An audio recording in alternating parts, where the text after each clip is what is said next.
ভয়াবহ উত্তপ্ত হবে। এখানে তো অনেকে অনেক পজিটিভ কথা বললেন, কিন্তু এটা টোটালি ইলেকশনটা একটা ইঞ্জিনিয়ার্ড ইলেকশন ছিল এবং এটাতে আপনারা অনেকে রাগ করবেন। নির্বাচন কমিশন প্রধান এখানে আছেন, হয়তোবা এই বক্তব্যের পরে এই অফিসে আমরা ঢুকতে দিবে কিনা এটা জানি না।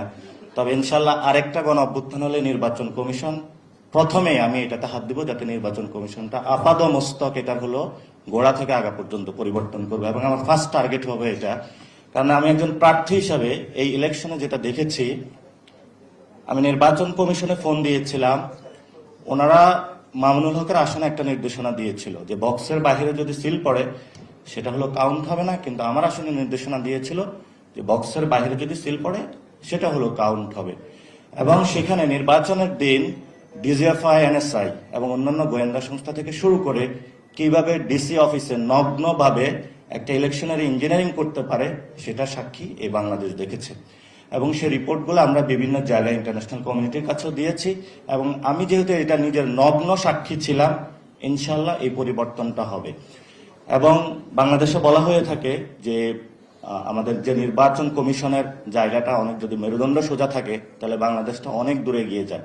সেই জায়গাটা আমরা বিশেষত এই যে ঋণ খেলাপির বিষয়টা, ইসের সম্মানিত কমিশনার সানাউল্লাহ ভাই আছেন, উনি বলেছিলেন অনেক দুঃখ কষ্ট হৃদয় নিয়ে তাদেরকে অ্যাপ্রুভাল দিয়েছে।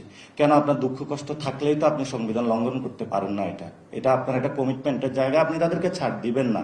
এবং এখানে যেইভাবে হলো নগ্নভাবে মারামারি হয়েছে ঋণ খেলাপি নিয়ে, ইলেকশন কমিশনের সামনে যেভাবে ঘেরাও দিয়ে তাদেরকে নিয়ে নেওয়া হয়েছে, এটা বাংলাদেশের সভ্য ইতিহাসে এটা এই গণঅভ্যুত্থানের পরে এটা আপনারা করতে পারেন নাই এবং কিন্তু করেছেন আপনারা।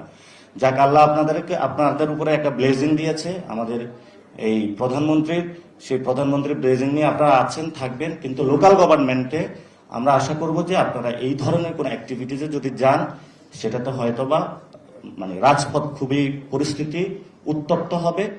সেই সময় যখন আফরোজা আব্বাস নির্বাচন কমিশনের সামনে ওই যেটা হলো বিভাগীয় যে কমিশনার অফিসের সামনে 5 থেকে 6 হাজার লোক নিয়েছিল, আমি ডাক দিলে সেখানে 50 থেকে 1 লাখ লোক আসতো, তাহলে একটা রক্তাক্ত মারামারি হইতো, অনেকগুলা লাশ পড়তো।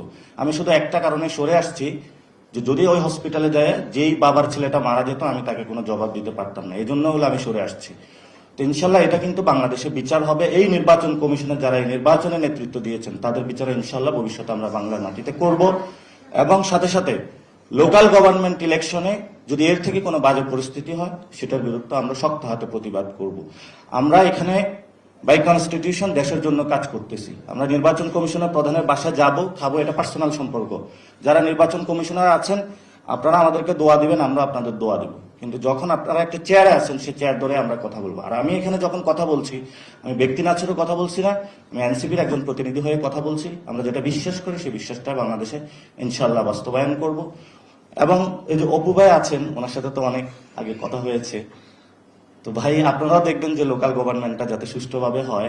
লোকাল গভর্নমেন্ট যদি সুষ্ঠুভাবে না হয় সেটাতে কিন্তু রাজপথ, আমরা আবারও বলছি, ভয়াবহ উত্তপ্ত হবে।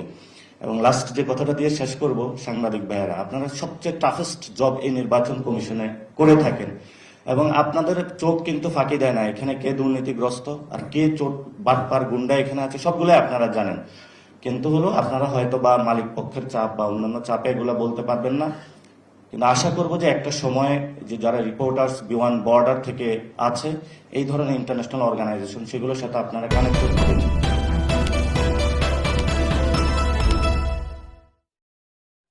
Emma.